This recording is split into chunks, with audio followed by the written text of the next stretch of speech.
Hi, it's Dwyer. It is June 14th, 2025. GamblersAdvisory.com, a free site. BettingAngle.us, a free site. Let's talk about Richardson Hitchins, his victory over George Kambosos. He got the stoppage, folks, off a body shot. Let's talk about it, but first remember, the opinion you should follow should be your own. Just consider this video to be a second opinion from a complete stranger online. Now, let me just say, great fighters make things look easy. Right? One of the very best I've ever seen at any weight class was Larry Holmes. Right? Larry Holmes didn't have to throw anything else. His jab was that good. The fight didn't start until you got by his jab. For a great fight where the other guy actually comes to fight, throws some big shots, lands some shots on Larry Holmes. And Holmes just keeps throwing the jab to the point where the guy falls apart. Right? The opponent actually just falls to the canvas. Then when he tries to continue, his trainer jumps in the ring to stop the fight because everyone in the building understood the fight was over. Holmes's jab had destroyed the man. I'm talking about Holmes, Jerry Cooney, who was unbeaten at the time. Right? Well, just understand Richardson Hitchins has that level jab. Folks, the first 5 rounds tonight, the first 5 rounds are must watch. From this seat, I actually preferred when Hitchins just went about his work and didn't try to get the knockout. In the later rounds, he starts to trade a little bit more. He starts to fight low. He's already wide-footed. He started bending over toward the pocket. You know, I consider that to be a mistake. Right? He is a little bit too in front of George Kambosos. The secret to Larry Holmes is that Holmes learned from Ali, and Holmes could move. Right? You don't want to be right in front of a guy. You want to have a jab. You want to establish the spacing. You want to establish the accuracy. If your opponent cannot duck out of the way of the jab, if he can't play a vertical game, think Tyson, think Joe Frazier, right? If he can't move his head, bob and weave, and move his body, right? Because you're at risk against a great jabber if you're right in front of him. Right? You have to mix in head movement with lateral movement. In the middle of this fight, they interviewed Teofimo Lopez. And they said, what can Kambosos do to change the dynamic of this fight? Right, folks? The first 5 rounds are that good. And Teofimo said, and keep in mind, Teofimo lost to Kambosos. Teofimo said, he's got to move his effing head. Well, folks, it's more than move his head. He has to move his body. Understand what a great jab does for you. If a guy doesn't have foot speed, if he doesn't have coordination to actually bounce and duck, the fight's a done deal. I'm just telling you, very few have an outside chance of beating Richardson Hitchins. His jab is that good. Now, he has a corner where there are too many ideas, right? From early on, the guys in the corner were telling Hitchins, you can get a stoppage. You can glaze this guy, one guy said. Right then, of course, in the middle of the fight, they were pressuring him to try to get a stoppage. Folks, with a beautiful jab, you don't have to worry about things like that. the stoppages will come. Understand, he's landing so flush on Kambosos that by the time we get to the midway point of the third round, Kambosos already has a cut under his eye and his eye is swelling up. Right? That's what a great jab does for you. If I'm advising Richardson Hitchins, and let's be critical here, and keep in mind, this guy already has one of the best jabs in the sport. This is a rare jab. And he also has the kind of body language where you notice Kambosos is feinting, looking tight. Hitchins isn't even responding to the feints. Right? Such is the beauty of young reflexes. He's still in the part of his life where he can just look calm. Then his punches are on the way. He can turn, get a shoulder in the way. Right? He can block the shot. Folks, he's defensively blessed, but he's going to have to continue to work on it because too much of his defense is based on his reflexes. Right? But if I'm advising Hitchins, I would tell him never go for the knockout. Never.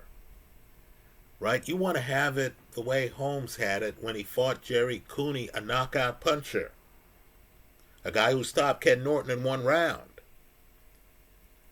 Right? You want to have it so that a guy gets hit with so many jabs and is so bewildered by the spacing. Holmes had a long reach. Holmes was a tall guy. The spacing and the movement. Hitchins has to work on his movement a little bit. Right? His jab is more of a stationary jab than the Holmes mobile jab. But understand, a guy who knows what he's doing with the jab will get knockouts where the other guy just looks like he falls down. Where he gets hit with one jab too many and the fight ends. Where by the time the guy's at the end of his rope, getting hit with jabs, unable to stand up, the jabber is so far ahead on the scorecards that everyone in the crowd knows the end of the fight is a foregone conclusion. Right now, Hitchins is in that zone where he has the timing, the jab, the distance. He has ring coverage on the jab. Right? You understood this was a mismatch by the second round because Kambosos just didn't have the rhythm to move laterally, to get out of the way of the jab. As I said, the fight doesn't start until you can show that you can get, past the jab. Kambosos didn't have the suddenness. He didn't have the ring coverage. He didn't have that Joe Frazier left hook that, Joe slips the jab with a bob and weave and then hits the jabber hard with something that's hard to block. Right? Kambosos didn't have the assortment of punches where Hitchins would actually have to raise his jab hand to block high arcing shots on his left side, taking him out of his rhythm. Right, folks? When you cannot take this level of jabber out of his rhythm, you're finished. Right? Of all the punches in boxing, a guy with a great jab, in my opinion, has the biggest advantage. Let me say too, Kambosos is trying to do counters to Hitchins' body. Just understand, this jab kept him too far away to land the counters. Right? The other problem too is he had to travel so far to throw the counters that when he would come inside and miss, he was a sitting duck for a Hitchins counter. You're going to have to solve the length dynamic against this fighter. And that's with him giving away a lot of his height. Right? His footwork isn't what I'd like. Right? Hitchins' feet are a bit too wide apart for my taste. Right? My taste is Larry Holmes on the balls of his feet. Larry Holmes dancing. Right? To me, that's the sport at the highest level. Hitchins, great jab, tall guy. Right? It works at 140. Understand, he showed up looking a bit drained at the weigh-in. Right? You saw him and you thought, wow, Hitchins could use a sandwich. Hitchins might eventually have to go up to 147. Right? Understand, the more weight he ultimately will have to gain, the less his size advantage. He'll always have the timing advantage on this jab, whoever he fights. Right? But just understand, the kind of guy who would give him problems would be a short guy who could duck under the jab, right? A 140-pound version of Joe Frazier, right? A short, explosive guy. If Nick Ball could gain weight and fight at 140, he would give Hitchins a hard time, because he would then have the capability to get under the jab and to throw punches, right? To make his lack of height a benefit, right? To come in, get inside of the jab hand, and to go to work on the body. And if the shorter guy knows how to move his feet, the shorter guy would be able to bounce around Richardson, Hitchins. But just understand, guys taller than that, who can't duck under the jab, who don't have the foot speed to circle Hitchins, who don't have the timing to get inside of Hitchins' jab radius without getting hit with Hitchinson's offhand, his right hand, they're going to have problems. Right? Let me say this too. I was looking at Hitchins. He is defensively blessed. Right? A lot of it's reflexes. But he is defensively blessed. That's a big problem. Because you're really going to have to catch this guy and make him disoriented to beat him. Right? You really can't do that if your one shot in an exchange gets blocked and you're getting countered. Right? Kambosos, it's a shame that Kambosos wasn't Ray Leonard. Ray Leonard would have a shot on him. Right? Because Ray Leonard, great athlete. Ray's a guy who's a combination puncher.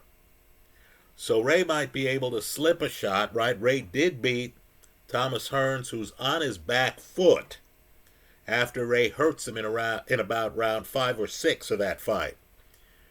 Right? And Ray then is on his front foot, and Ray, great athlete, knew how to duck under Hearns' jab, could throw punches at the kind of odd angles that would force Hearns to use his jab hand to block them.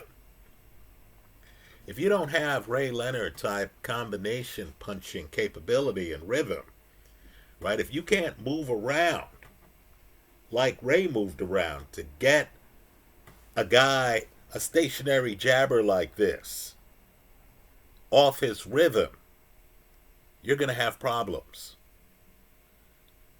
Right? There's a heavyweight version of this guy. His name is Lawrence Okolie. Right? Same type dynamic. If you can't get by the jab, you're going to have problems. Right? Hitchins at 140, folks, I don't... You have a lot of slick guys at 140, but I'm not sure if this guy isn't the best in the division right now. And that includes Keyshawn Davis, who presumably is now going to be fighting at 140. Right? Let me say, too, all these back foot guys who make you miss, right? You're talking about a different level of accuracy and ring coverage on Hitchins' jab. In other words, a fight against Sander Martin would be interesting, right? Martin's a lefty. He's going to be outside. We're going to see Puello against Subiel Matias, right? That fight's going to be interesting. 140 has some slick people, right? Let's just say, if my game is to hit you, then get outside and make you miss. What happens if I hit you, I get outside, and this guy has enough length, timing, and accuracy on his jab, right? And has it coordinated with his feet, knows when to step into the jab, to actually hit you when you're outside,